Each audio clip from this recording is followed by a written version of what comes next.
What's a late season mean to you? I'm looking at, we have the second rut, most of the time in early to mid-December in most states.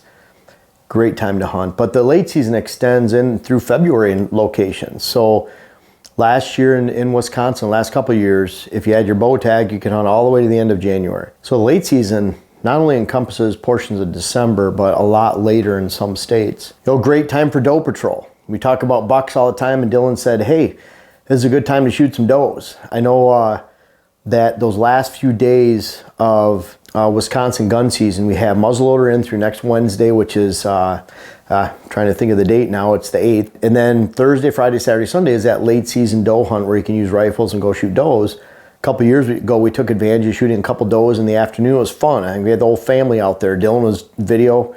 He was recording everything and able to shoot a couple does. And I've had times where we've shot up to 9 does where needed. This is a big point. A lot of times people have a doe permit on public land, even remote public land, and there's not a lot of deer. But they go out and, I just got to take a doe so I can put some venison in the freezer. Well, don't expect a lot of deer the next year. There's areas where you shouldn't take does, even if you have a tag, and there's areas where you should take does. Even if you don't have enough tags, you need to find more people. And so really need to be smart about that. I don't like when someone says at all that, are you being responsible in shooting enough does and shooting does? Just because you have tags, just because of the deer season doesn't mean you need to shoot does. That can be very irresponsible on some lands and very responsible on others. So there's no blanket one size approach, and especially just because you have tags doesn't mean you need to use them when it comes to does and shooting does. So be very mindful that you're making good decisions when it comes to doe harvest, because just because you are or aren't doesn't mean you're actually making an appropriate decision. But this is a great time to shoot does. I grew up doing that, driving deer in the small woodlot pockets in the Thumb area of Michigan where it's flat. Great time to hunt does. We had some great times with family and friends. Number one, really the number one thing I'm looking for this time of year is unpressured food and cover sources. Those locations are very far and few between. This time of year, the deer get herded up, and they find and they gravitate to locations that actually have quality food, quality cover, but that quality food and quality cover has been unpressured. In fact, they'll leave entire sections of land if there's too much pressure there. They just won't come back for a couple weeks because they've been pushed out, overpressured, overhunted, and they'll leave that area. They'll come back after 2 or 3 weeks when something settles down, but unfortunately there's a lot of areas where nothing settles down for a long time. So look for those areas where there are unpressured pockets of quality food and cover, and you're going to find a great late season deer herd. Number 2, follow the sign. That means, and I've told this story before, but we would hunt those small woodlots in the Thumb area.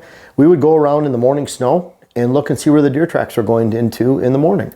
And that would tell us where to hunt in the afternoon. Pretty simple. Deer going into this cover. We go close enough to that cover to anticipate where they might come out of that area without spooking them in the cover. Maybe we're sitting on a brushy fence row where there's a giant trail that went in.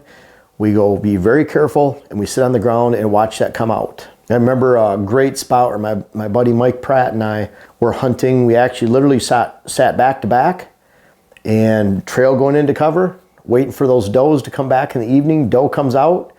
It's muzzleloader time in Michigan in December, and I don't know if it was Mike that got to shoot first or me, but we both fired, let's just say that, with the muzzleloader, and we didn't get the deer. So that was back in the 90s. We had a lot of fun. We just sat down on some little stools and some cover, and if he came out on the left, one shot. If we came out on the right, the other one shot. We both ended up shooting, didn't get it, but the plan worked. And that's what it's all about, is just finding the sign. We didn't go sit in one of our favorite woodlots just because it was our favorite woodlot. We wanted to make sure there was sign there. And again, those deer herd up. There's a lot of sign that time of year. Be willing to move and travel to find a great place to hunt. And then you'll be on the path to deer in the late season because they are herded up. They will move a long distance. And if you find those ingredients of unpressured food and cover, you're probably going to find the deer herd. Try a new weapon type. There's a lot of people that don't have muzzleloaders. They love to deer hunt. They keep saying, well, maybe I'll get one next year. I'll get one the following year. And you might even have late season bow tags, so it's not really a big deal. You just want to bow hunt. But a muzzleloader is a way to extend your deer hunting opportunity. Maybe you're a gun hunter, you don't have a bow. Well, you have the whole late season you can practice and plan on and hunt. I don't care if you get into bow hunting by getting a crossbow or a vertical bow. As long as you get into bow hunting and a crossbow is a gateway to a vertical bow, or you just want to use a crossbow, I really don't care. I want to count you in the hunting ranks and count you out there in the woods in our ever shrinking number of deer hunters. That's a good thing, not a bad thing. We need to put those squabbles aside and have a little bit of sense when it comes to retaining our hunting numbers in the entire community. Afternoon food, morning bedding. Afternoon food is key, because if you find that unpressured food source, you find quality cover, and it's unpressured altogether with hunting pressure, you're going to get a great afternoon food source. That's what you build a deer herd on in September, October, November, let alone December, January, February. That goes for the same all season long, not just the late season. But when you find quality food, quality cover, and it's unpressured, and you can hunt that afternoon food source, you're finding a special ingredient, because there's not a lot of those areas left in the neighborhood by that time of year. It is critical. And think about that time of year, you're hunting winter cover. The winter cover, winter specific, is a lot different than the fall. And that's why when you're scouting, I'm typically not scouting where I find deer in January, February, March, because that doesn't apply to the rest of the season. I'm hunting that in the late season, but as far as it relates to September, October, November, even early December, second rut time, that can be completely different than where you find deer in the winter. So think winter cover, think thermal protection with conifers, big conifer stands, cedar. It's not just the thermal protection, it's snow hindrance cover. What does that mean? The snow filters down through the branches, and so in that conifer thicket, you've probably noticed, it could be 3-4 inches deep under the conifer, and it's a foot outside. That means deer can escape predators, they can move around. That's why the deer yards are so important up north. They provide a little food source, but they provide thermal cover, and they allow deer to escape and to establish a network of trails that they can easily move on within that stand of cedar to help them avoid predators. So winter cover is a lot different than fall cover. Where you're hunting in late December, January is a lot different location typically, unless you're managing good private land, you have good cover, you have good food sources are lasting then. It might be a completely different location where you hunt in the late season versus the early season, mid-season, or even during the rut. Afternoon food source. I hunt that a lot. If I think there's any rutting activity, I like hunting in the morning too. Now it might be that you're hunting cover and a neighbor's food source a quarter mile away is holding all those deer. That can sometimes be great hunting opportunity, because you're hunting a transition area like on the edge of a field or a funnel area where you know the deer are feeding a quarter mile away. You can get into that stand location, the wind's on your side, you're just seeing what comes through in the morning. What's cool about that, what comes through in the morning usually comes back through at night. Maybe you want to get to a different stand that's closer to that cover, so you have an afternoon stand over here, a morning stand over here. They might be 300-400 yards apart. But keep in mind, where do the deer come? Always ask yourself why. Why would the deer be coming through here in the morning? If it's because they're on a neighboring food source and they're transitioning through, you might find a really good hot spot in the late season to hunt, and it'll be consistent from morning and afternoon. But always key on that afternoon food source movement. If you can get close to that food, it's better to get closer to the food, but not so close that you're spooking the deer on that food source. Now you get to hunt it over and over again as you're capturing more trails that converge like a funnel into that afternoon food source.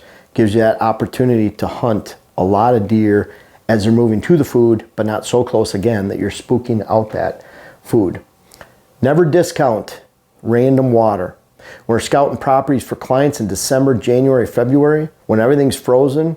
If you have that little inside corner of a creek or a spring and there's water seeping out of a ridge or a cliff system, rock system, it's amazing how many deer in frozen times will gravitate to the only water that's available for a mile, half mile, quarter mile around. They will gravitate to that water source. We see that all the time. And it's amazing. I'm thinking about different properties in my head where all of a sudden you come upon, like, all these tracks are going to this location. It's almost like they're going to a bait pile, but they're all going to this one water source in the area, and tracks and rubs and pellets, they're all going to that source because they're looking for water. When it's really cold, they don't drink too much from the stone. They can survive, but the bottom line is they'll gravitate to that water if it's available. Don't overlook that in the late season. It can be a really big hot spot. That's why a lot of times, even just looking at deer habitat as a tip, I'd rather buy a property that didn't have water so I can add it where I wanted to be able to hunt it, than find a property that had water all over it that eliminated my ability to use water as an attraction or as a way to define deer movement on the land past my stand locations. Always better to not have water, because just because you have water on the property doesn't mean that you'll have a great deer herd. adding water where you need it to be is always a great tool, as opposed to buying a land with water in the wrong spots to actually create movement. And think about where bucks shed their antlers, especially when it gets into January and February. If you're finding locations that consistently hold antlers, then that's a good sign that your late season is going to be pretty hot. We had out here at the house, we have food right by the house here, and it's surrounded by ag. So when the deer come to these locations in the late season, they're coming from our woods and our cover to get there. That's a good thing because we can hunt out in the cover. And what we notice right now in early December, they're not hitting these food sources by the house too much. We haven't had that much weather. We found about 12, 13 sheds out in this food, by the house here. And what that says is we're not seeing these deer on those food sources in through November. We are seeing them a lot in November. When the snow comes, like next week, we're going to start seeing deer out here. Great locations to sit. I've even talked about in our standing corn up here by the house, putting a pop-up and shooting a doe out there. I have my boys are coming the end of December. It'd be great. Real cool spot. We can just pop out by the house here, and I can bet there'll be deer moving at that time in our late season here in Minnesota. But bottom line, where you're finding sheds, a lot of times is a great spot for a late season hunt. Because just because you're finding a shed there doesn't mean it's a great spot in September, October, November, early December.